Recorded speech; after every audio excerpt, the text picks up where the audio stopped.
president of the club, my dear evaluator, Toastmaster of the day, fellow Toastmasters, and dear guests.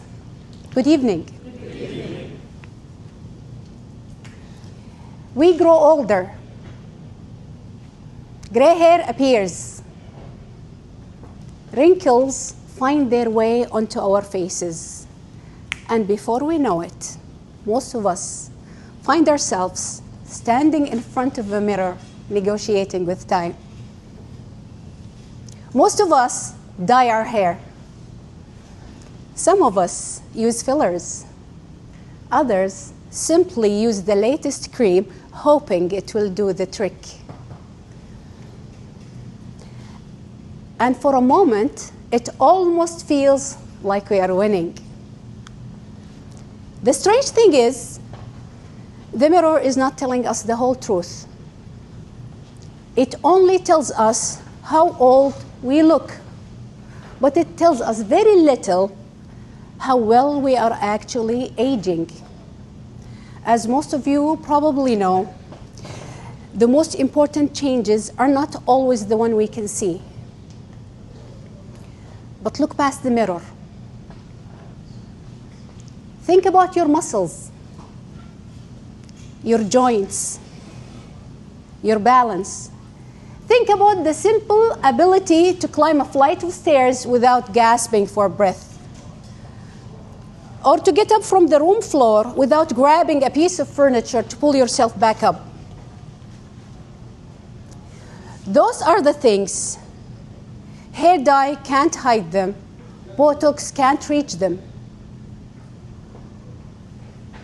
As the years pass, our strength can decline. Our balance can weaken. And our mobility can begin to slip away. But is this inevitable? Or have we simply stopped moving? Perhaps we've been asking the wrong question all along. When we think about age, we ask, how old are you? But a birthday only tells us how long we've been alive. It does not tell us how well we are able to live. Two people can have the exact same birth date, yet have completely different levels of capabilities. One moves with confidence and independence. The other struggles with everyday tasks. The number is identical, but how they function can be very different.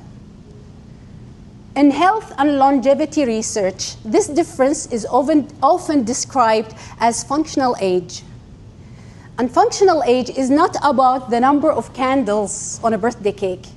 It's about how well your body does what life asks of it. To get out of a chair, to climb a flight of stairs,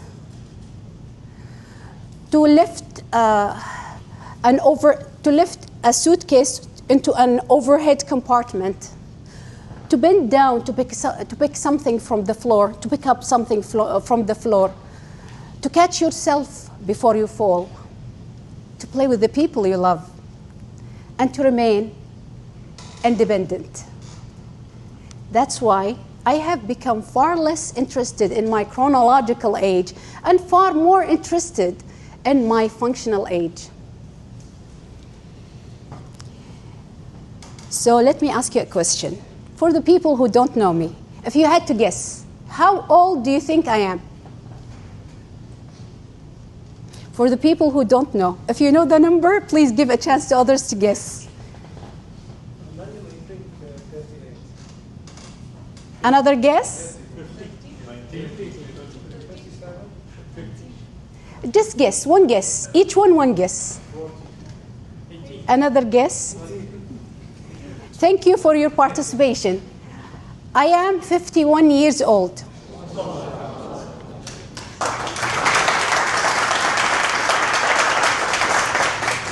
And to understand why I'm standing here talking about how capable our bodies are, we need to go back 20 years. In my early 30s, I did not think about aging at all. It felt like a distant storm, something that happened to people in their 70s or 80s. Certainly not me. Then I developed subclinical hypothyroidism. I didn't know what was happening to my body. I only knew it didn't feel like my own. For about 3 years, I lived with the fatigue I had never known before. I remember standing at the bottom of a staircase, looking up at it. It was only one flight, nothing dramatic, nothing that should have frightened me. But as I took the first step, I knew what was waiting for me at the top. Breathlessness, heavy legs, and that strange feeling that my own body had become unfamiliar. Simple tasks felt heavier. I could sleep 16 hours and wake up tired and achy. And for the first time in my life, I felt old. Not because of gray hair, certainly not because of wrinkles, but because I had lost something far more important. I had lost capabilities. As I looked back on my life, I realized it wasn't the first time illness had taught me something about a human body. The lesson had actually begun much earlier. I lost my father when I was 8 years old. He spent the last 3 years of his life in and out of the hospital before he was gone. I was too young to understand what was happening. But somewhere during those years, I began to understand one of life's most important lessons. Our bodies are not something to take for granted. But life has a way of bringing us back to the same lesson we haven't fully understood. Years later, while caring for my mother, I was old enough to see it clearly. I saw capability slowly disappear. Not all at once, not dramatically, gradually. I saw the woman who spent her entire life caring for others lose the ability to care for herself. That taught me something I will never forget. Our ability to move through life independently is not guaranteed. It's precious. And once you understand that, movement stops being about fitness and it becomes an act of self-respect, a way of caring for your future self. Most people believe fitness only lives inside the gym. Expensive memberships, complicated machines, perfect programs, and because they don't have these things, they convince themselves they cannot begin. But movement was never meant to live inside the gym. Movement belongs to life.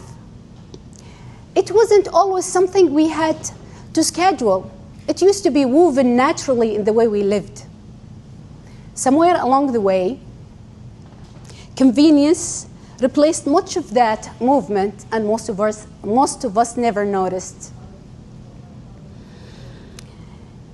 But the beautiful thing about the human body is this: it does what we repeatedly ask of it. So what do you think we should be asking of it? We should be moving it. We should be challenging it. We keep moving. It really is that simple. And once I understood that, I started seeing everything differently.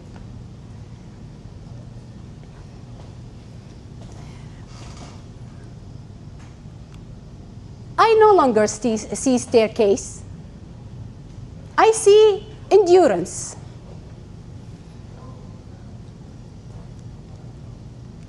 I no longer see grocery bags. I see grip strength. I no longer see backpack. I see resistance.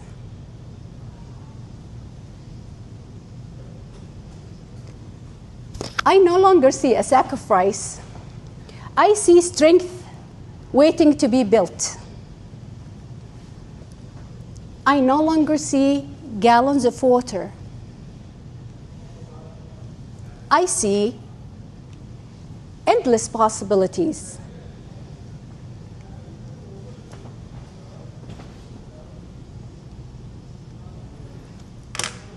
These things haven't changed, but the way I saw them had. Because I finally realized I was not preparing for a workout. I was preparing for life. And once you understand that, and once you see movement that way, you will start noticing opportunities everywhere. So now I want you to take a moment to think about your own day. What opportunities for movement have been hiding in plain sight? A few extra steps instead of searching for the closest parking space. Lifting things before you automatically ask someone to carry it for you. Sitting on the ground every once in a while, so getting back up remains a skill your body remembers. Those things haven't changed, but the way you see them can. Your body does not care whether resistance comes from equipment or something already existing in your home. It simply responds to challenge. And that is an incredibly liberating realization, because you suddenly realize you can begin exactly where you are. You don't need perfect conditions. You don't need complicated or expensive equipment. You don't need to wait until you feel ready, until the kids are older, until work calms down, until January, until life slows down so we can finally begin. It's a trap we always fall into. Because here is what I've learned. The perfect moment to begin does not exist. It never arrives. It is always just around the corner, always one more week away. What exists is tonight.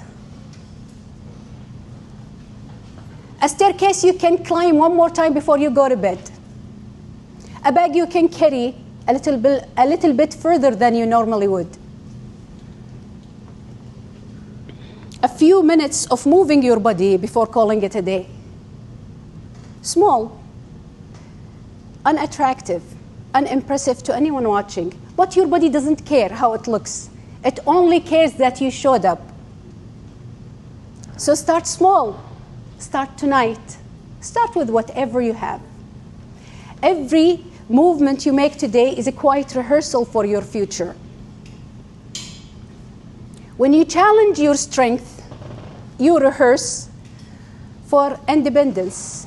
When you protect your balance, you rehearse for confidence. When you choose movement over convenience, you rehearse for freedom. Your future self is being made right now by the choices you are making today. And every once in a while, it's worth pausing to ask yourself one honest question. Is my body still able to do what life asks of it? Not a test, not a judgment, just a gentle check-in with the person you hope to remain. After all, capability is not just about movement. It's about showing fully for the people you love, enjoying experiences that matters to you. Moving through life independently. To me, that is freedom. And that freedom does not happen by accident. It is built slowly, movement by movement, choice by choice, day by day, year by year.